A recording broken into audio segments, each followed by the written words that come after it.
बाजारतळ हे क्वालिटी कॉन्क्रिटीकरण झालं, आजही ते टिकून आहे। या ठिकाणी असे अनेक उदाहरणं तुम्हाला देता येतील। मी या ठिकाणी आवर्जून सांगू इच्छितो की मळ हद्दीमध्ये असेल, गावामध्ये असेल, नवीन रस्ते होत असताना निधी आणायचा, 2-3 फूट रस्ते करायचे, परत निधी आणायचा, परत 2-3 फूट करायचे, आजूबाजूचे घरं, आजूबाजूच्या जमिनी या सगळ्या रस्त्याच्या खाली जातात। आणि कुणाचंही आपल्या आयुष्यामध्ये घर असावं असं स्वप्न असतं। लोक घर बांधतात आणि 4-5 वर्षामध्ये, 10 वर्षामध्ये ते घर जमिनीच्या खाली जातात। आजही राहता शहरामध्ये पिण्याच्या पाण्याचा प्रश्न 2-3 दिवसांनी पाणी येतं। त्याचं कारण आहे की पिंपळांच्या काळामध्ये जी पाणी पुरवठा योजना झाली, नपावडी रोडला सुमारे 20 एकर एवढ्या मोठ्या जागेमध्ये पाण्याचा तळ झालं, परंतु जाणून बुजून ती योजना कार्यान्वित केली जात नाही। त्या योजनेमध्ये कार्यान्वित होण्यामध्ये अडचणी आणली जाते। आपण या ठिकाणी सर्वांनी लक्षात घेतलं पाहिजे की महिला भगिनींचा हा सर्वात मोठा प्रॉब्लेम आहे। 2-3 दिवसांनी पाणी येतं, घरात पाणी साठवायला जागा नाही, एक तर घरे लहान आहे आणि 2-3 दिवसांनी पाणी येतं।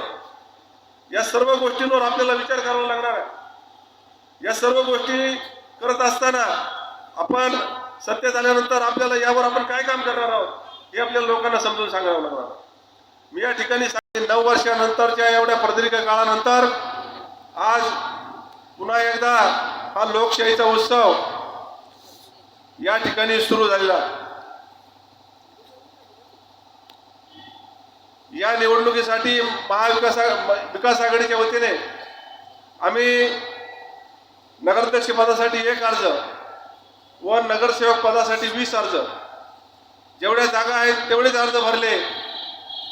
छाननीमध्ये तेवढे अर्ज मंजूर झाले आणि गेल्या 8 दिवसापासून आम्ही जो फिरतोय, नागरिकांचा जो प्रतिसाद आहे तो पाहता 21 हे उमेदवार हे नागरिकांनी पास केलेले आहेत, यांना निवडून द्यायचं त्यांनी ठरवलेलं आहे। या ठिकाणी असा विश्वास मी या ठिकाणी व्यक्त करतो।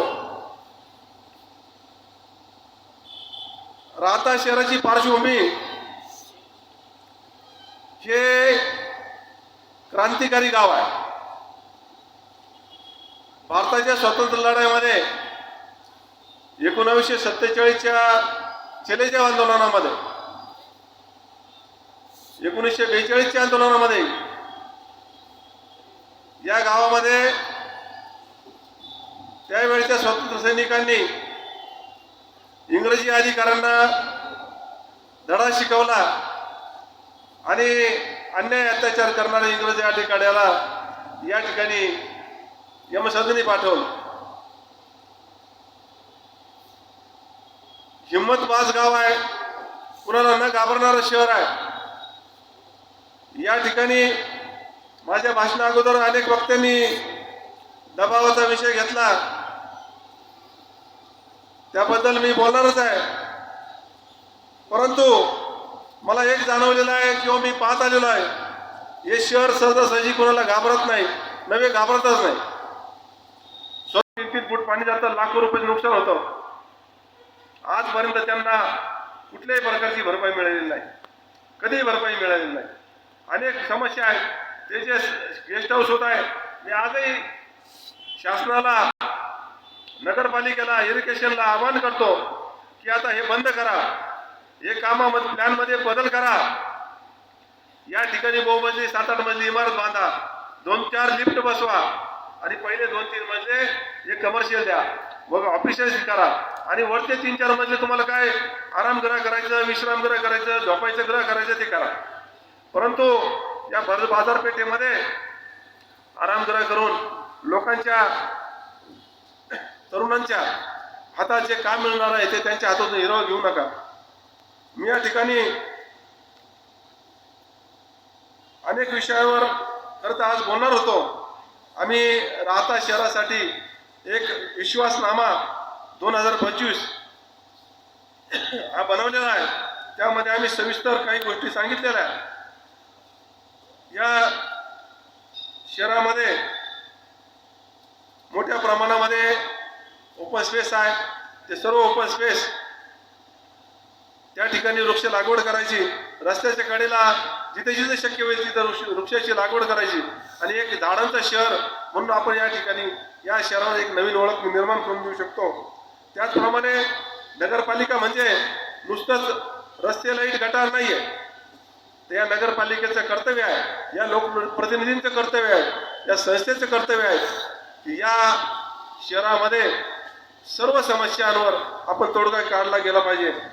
या ठिकाणी या शहरामध्ये जे काही विद्यार्थी आहेत आजही अनेक विद्यार्थी पुण्याला जाऊन MPSCचा अभ्यास करतात आणि शिक्षण खरं हे वाघिणीचं दूध आहे. बाबासाहेब आंबेडकरांनी सांगितलेलं आहे की शिक्षण घेतल्यानंतर आपली आर्थिक परिस्थिती सुधारते, आपल्या पिढ्यांची आर्थिक परिस्थिती सुधारते. यासाठी अभ्यासाची गरज असते. नगरपालिकेच्या माध्यमातून आम्ही सत्तेत आलो तर एक मोठ्या प्रमाणात अभ्यासिका निर्माण करू, अद्ययावत वाचनालय करू, वाचकांसाठी एक अत्यंत आधुनिक वाचनालय करू. त्याचप्रमाणे आरोग्य सुविधांच्या बाबतीमध्ये वेळोवेळी फवारणी करणे, नियमित स्वच्छता ठेवणे. आजही सगळीकडे गेलं तर आज स्वच्छता आहे. खरं तर आपलं शहर काय फार मोठं नाही. हे शहर अत्यंत स्वच्छ सुंदर आपण ठेवू शकतो. रस्ता आणि बाजूच्या मिळकती याच्यामधलं जे अंतर आहे त्यावर जर आपण ब्लॉक बसवले, कॉन्क्रिटीकरण केलं तर धूळमुक्त चिखलमुक्त शहर आपलं होऊ शकेल. जेणेकरून स्वच्छताही या ठिकाणी निर्माण कायम राहील. त्याचप्रमाणे राहता शहराचा जो विकास आराखडा, कुठल्याही शहराचा विकास आराखडा जो असतो नगर विकास खात्याने दिलेला आराखडा हा त्या शहराच्या विकासासाठी प्रमुख मुद्दा असतो आणि त्या विकास आराखड्याप्रमाणे शहराचा विकास होत असतो. त्यामध्ये अनेक गोष्टींचा समावेश करणं गरजेचं आहे. शशीभाऊंनी सांगितलं की सर्व नंबर 330 पिपळस रोडचा त्या ठिकाणी 35 वर्षापासून त्या ठिकाणी प्लेग्राऊंडचं आरक्षण आहे. मोठ्या प्रमाणावर क्षेत्र आहे आणि त्या ठिकाणी 80% लोकांची घरं झालेली आहे. आजही ते आरक्षण कायम आहे. मी या ठिकाणी आश्वासित करू इच्छितो की ते आरक्षण आम्ही सत्तेत आल्यानंतर प्रथमतः उठवून टाकू आणि आरक्षण मुक्त तो एरिया करू.